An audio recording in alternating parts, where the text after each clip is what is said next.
Ви слухаєте спільний проект Радіо Крим Реалії та Першого каналу Українського радіо. Крим Реалії. 20 хвилин про головні події на півострові. Вітаю, з вами Олена Римовська і Крим Реалії. У цьому випуску ви дізнаєтесь про таке. Чи варто Україні реагувати на зневажливу статтю колишнього президента Росії? Це внутрішні російські розборки. І чому Україна закриває один із пунктів пропуску на адмінмежі з Кримом? То, що варіантів стане менше пересічення, це не є хорошо. Колишній президент Росії Дмитро Медведєв написав статтю, в якій заявив, що Україна, цитую, перебуває в пошуку своєї ідентичності. Президент України Зеленський, на думку Медведєва, вивернута на виворіт людина, яка нібито поступилася своєю ідентичністю на догоду націоналістам. Медведєв, який нині заступник голови Ради безпеки Росії, також додав, що Україна, мовляв, не самостійна в ухваленні рішення, тому Москва має розмовляти, цитую, не з васалами, а з сюзереном. Стаття Медведєва з'явилась в день візиту до Москви заступниці державного секретаря США Вікторії Нуланд. Російський військово-політичний експерт Юрій Федоров вважає, що це і є причиною такої публікації. Честно говоря, я нахожусь в некотором шоке. Такая публикация подписана одним из ведущих деятелей Российской Федерации. Тон совершенно неприемлемый, тон оскорбительный, я бы сказал, сознательно хамский.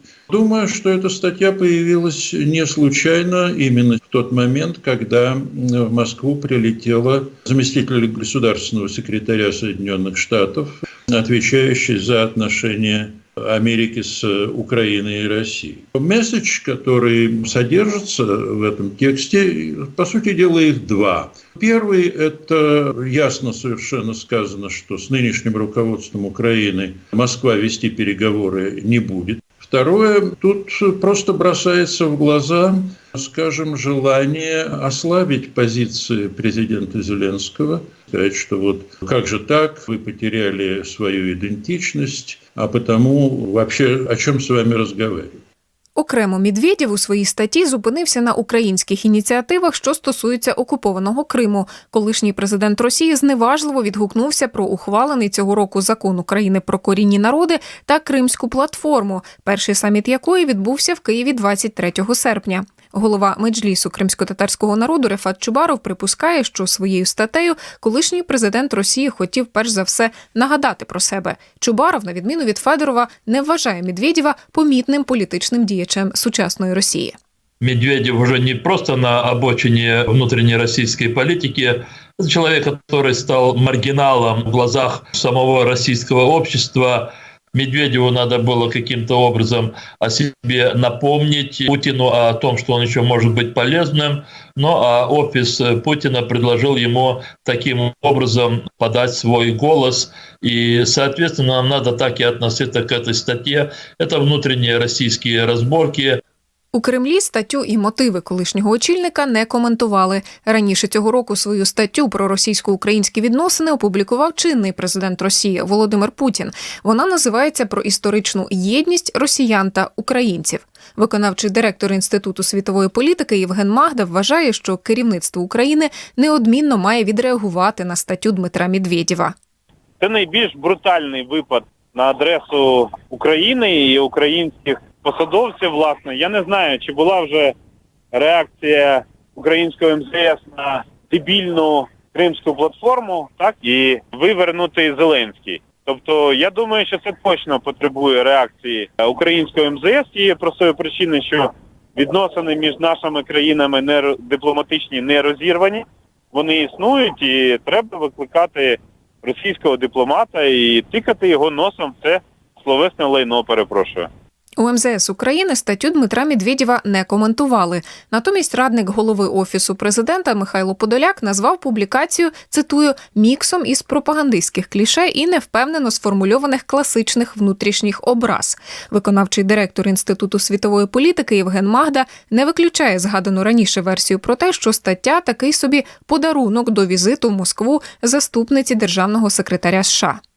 Друге – це реакція на чергові звинувачення на адресу Віктора Медведчука і відповідні рішення, які заставили в 1 мільярд гривень рекордною для України. Це теж реакція, тобто ми нікому не дозволимо ображати нашого кума, адже Медведчук кум не тільки Путіна і Медведєва. Про це вже якось всі забули. Ще одна причина – це, я думаю, високі ціни на газ. В Росії, очевидно, зносить дах від відчуття власної значущості. Російське політичне керівництво вважає, що воно зможе Україні диктувати свої умови.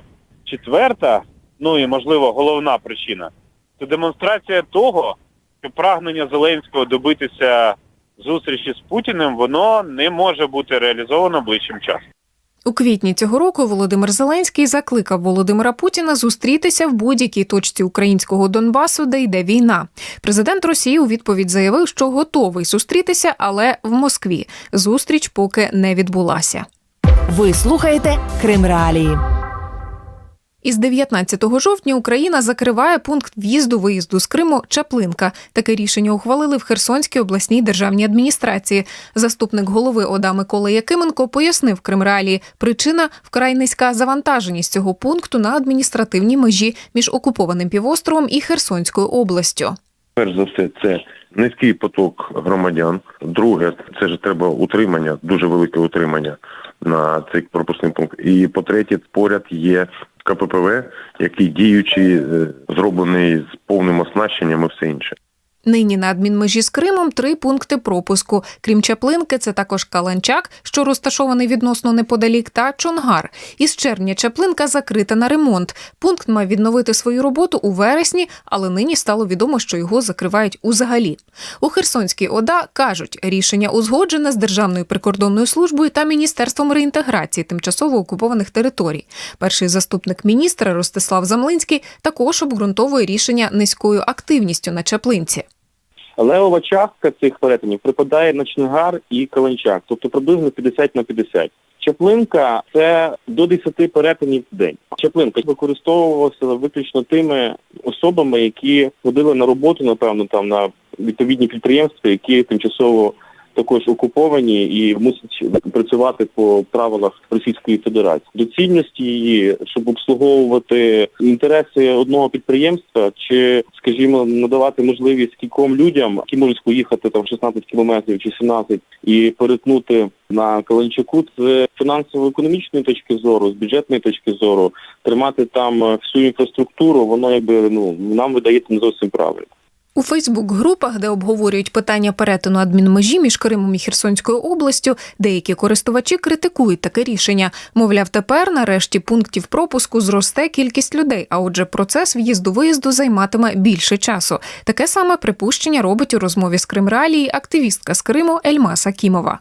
Мне кажется, что действительно, возможно, увеличится нагрузка, например, на Каланчак. Там и так часто очереди. Вот я сама недавно с этим столкнулась. Я считаю, что то, что вариантов станет меньше пересечения, это не есть хорошо. Потому что на Каланчаке и без того постоянные очереди. Возможно, мне так повезло, вот я попала так. Представник Державної прикордонної служби України Іван Шевцов, однак, звертає увагу на те, що потік людей через Чаплинку настільки незначний, що це не може суттєво змінити ситуацію на інших пунктах пропуску. Через КПВ Чаплинка до його тимчасового закриття за добу перетинало близько 5-7 осіб і 1-2 транспортних засоби. Закриття КПВ Чаплинка ніяк не повпливає на пасажиропотік ані на Чонгарі, ані на Каланчаку. Тобто, якщо на Чонгарі або на Каланчаку буде на 5 осіб більше, це суттєво ніяк не повпливає на пасажиропотік. Про те, що доцільність існування Чаплинки сумнівна, ще у 2017 році заявляв тодішній представник президента України в Автономній Республіці Крим Борис Бабін. Закриття Чаплинки було питанням часу, каже юрист Української Гельсінської спілки з прав людини Леонід Сідченко. Але він не виключає, що роботу цього пункту пропуску можуть відновити, коли в цьому виникне потреба. Наприклад, після зняття карантинних обмежень на в'їзд та виїзд із Криму, адже вони суттєво вплинули на пасажиропотік. Якщо ми подивимось на докарантинні часи, то там перетин був набагато більший, по 10, 12, 25, 35, там в різні місяці різна цифра, тисяч людей в обидва боки. І тоді є сенс в тому, щоб вона працювала, бо це достатньо великий потік людей все одно. Хоча б, якщо порівнювати, уявімо, жовтень 2017 року, зараз у мене є статистика, що тоді перетиналось на Каланчаку було 102 тисячі, на Чонгарі Енергодарі 105, а на Чаплинці 14 тисяч людей. Я думаю, що коли ми вийдемо з карантинних часів, буде сенс для поновлення діяльності цього контрольно-пропускного пункту. В уповноважених органах влади, однак, поки не коментували, чи можливе відновлення роботи Чаплинки в майбутньому.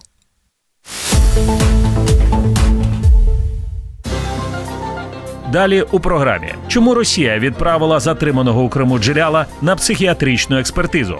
Реакцію окупаційної влади і фактичним покаранням за участь в саміті Кримської платформи. І куди зник після вироку суду кримчанин Олег Приходько? Мы последний раз отца видели только на приговоре.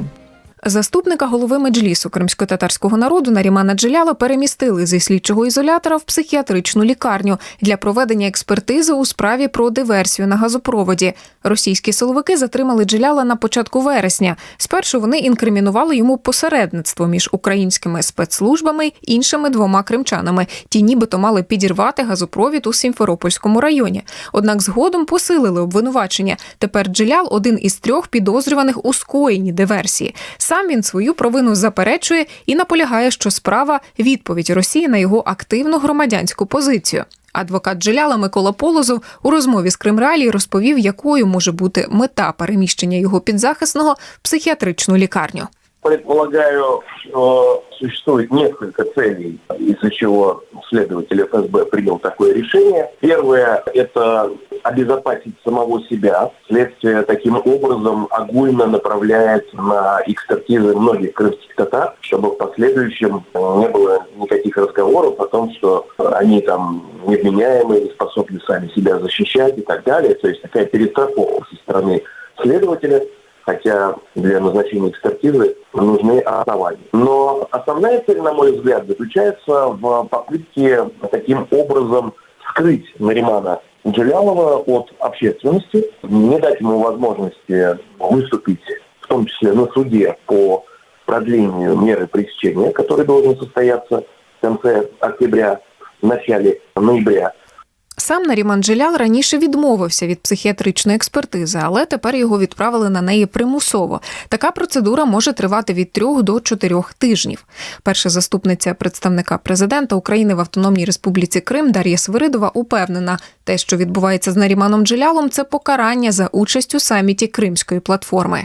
І затримання Нарімана Джелялова і інших кримських татар, на нашу думку, є реакцією окупаційної влади і фактичним покаранням за участь в саміті постановчому Кримської платформи. Наріман Джелялов був один з тих людей, хто виступав навіть на відкритті офісу Кримської платформи, який зараз діє на базі представництва. І його виступ чули і учасники, і президенти, і голови делегації, які брали участь. Однак спільної заяви країн-підписантів декларації Кримської платформи щодо справи Нарімана Джеляла поки не було.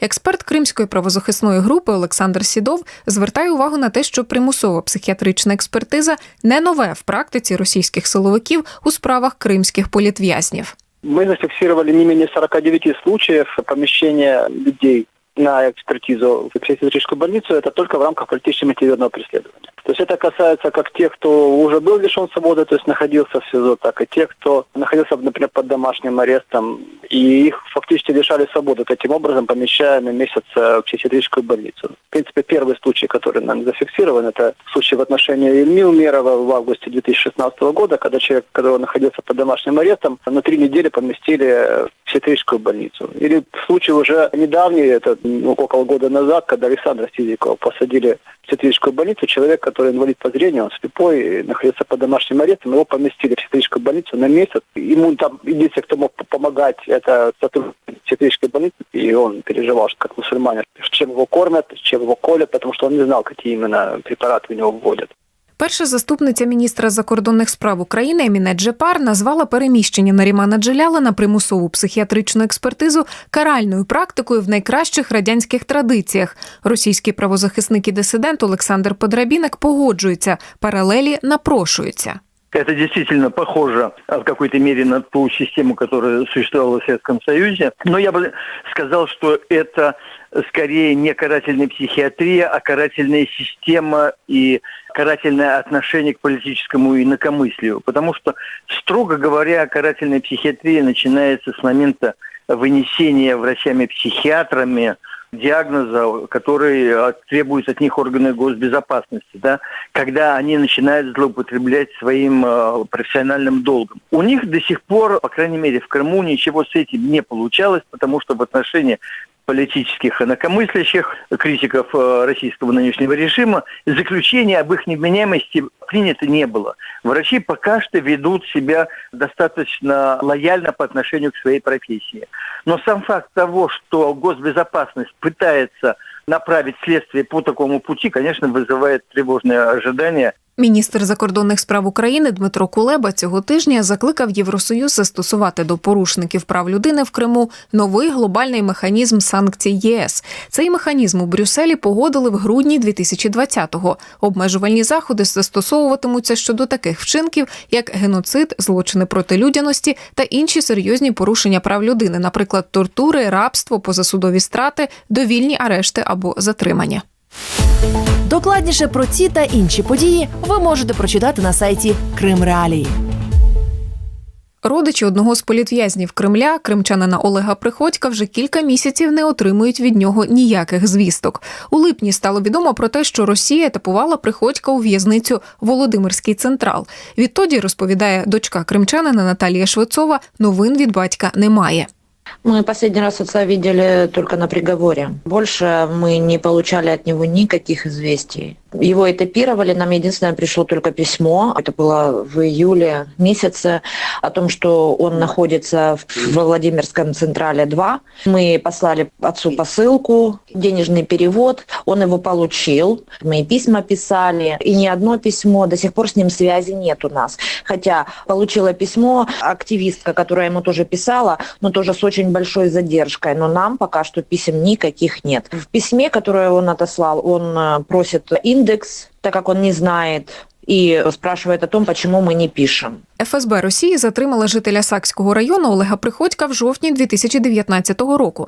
До цього до Приходька вже були претензії в російських силовиків. Зокрема, на початку 2019-го до нього приходили з обшуком, під час якого в чоловіка вилучили українську символіку, червоно-чорні прапори та портрет Степана Бандери. Зрештою, російські силовики інкримінували Приходькові підготовку теракту та зберігання вибухових речовин. Нібито кримчанин планував вибух в адміністрації САК, а також будівлі Генконсульства Росії у Львові. Сам Олег Приходько свою провину заперечує. Однак російський суд визнав його винним та в березні цього року засудив до 5 років за ґратами і штрафу у близько $1500. Свою стурбованість тим, що Олег Приходько не виходить на зв'язок, висловила цього місяця уповноважена Верховної Ради з прав людини Людмила Денісова. Вона закликала російського омбудсмена Тетяну Москалькову забезпечити дотримання прав кримчанина в ув'язненні, а міжнародну спільноту відреагувати на порушення прав Приходька під час перебування в російській тюрмі. У розмові з Крим Реалії Денісова висловила впевненість у тому, що у Москві знають про ці її заяви. Вот я 7 октября получила от Москальковой ответ, когда мы искали, а где же находится Олег Приходько, потому что не отвечала ни посольству, говорят, что мы не ведем реестр граждан, которые где-то там перемещаются. Но тем не менее нам ответили, что Олег находится во Владимирском Централе. И теперь мы обратились и туда тоже, чтобы нам все-таки подтвердили, в каких же условиях он находится, почему не может семья с ним связаться с мая месяца, и почему не доходит посылка, и если дошли, то пусть нам ответят, что он получил эти посылки и медикаменты в том числе. Олексій Федяров – координатор російського фонду «Русь Сидящая», що допомагає людям, які зіткнулися з пенітенціарною системою. Він каже, що листи від родичів адміністрація в'язниці може не передавати ув'язненим навмисно. Цель – это депривация, лишение частного, лишение возможности получить какую-либо защиту. Нужно, чтобы человек чувствовал себя абсолютно незащищенным, забитым и полностью подчинялся всем требованиям администрации, независимо от того, законные или незаконные. Вот и вся цель, чтобы от человека не было никакого шума. Політв'язнем Олега Приходька вважає не лише Україна, але й впливовий російський правозахисний центр «Меморіал». У профілі Приходька на сайті центру йдеться про те, що політична складова його справи очевидна. Приходько, пояснюють російські правозахисники, не погоджувався з окупацією Росією Криму. Тож справа стала продовженням тиску на проукраїнського активіста, а також, цитую, має стати попередженням усім іншим охочим висловити своє негативне ставлення до політики Росії. І це все на сьогодні. З вами була Олена Римовська і вся команда Крим Реалії. Зустрінемося наступного тижня. Крим Реалії. 20 хвилин про головні події на півострові.